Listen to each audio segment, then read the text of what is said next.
A man was waiting at an airport for a long-distance flight. His flight was delayed, and so he had a little spare time. He saw a deal on some cookies and thought he should treat himself. He bought quite a few cookies because he thought it might be quite a long delay. He took a seat near a man and started to read the magazine he also picked up earlier.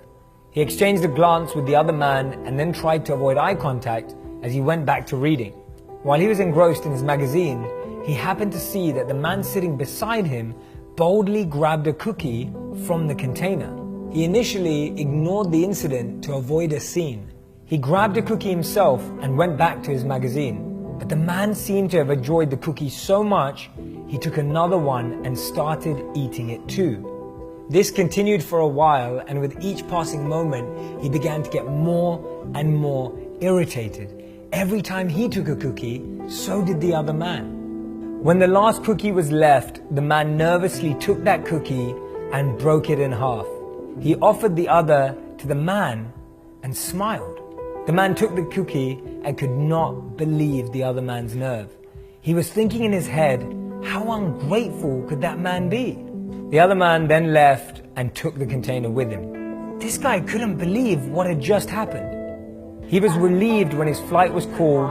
He gathered his belongings. As he lifted his bag, he saw that there was a full container of cookies right there.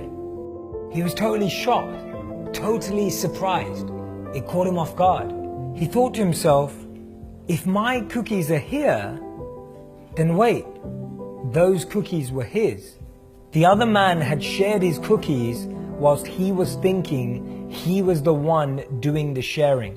Whilst he was angry and irritated, the other man was being generous and kind. He felt so bad for what had happened, but he couldn't find the other man anywhere and didn't know how to apologize.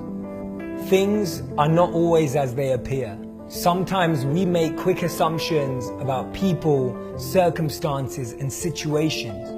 We judge them, label them, and put them into a box, not recognizing that there is a much bigger picture. Sometimes we meet someone in a particular state, stage, or phase of their life and stereotype them to be a certain way. Don't be so quick to judge. You never know when you might find yourself walking in someone else's shoes. And remember, the best apology is changed behavior.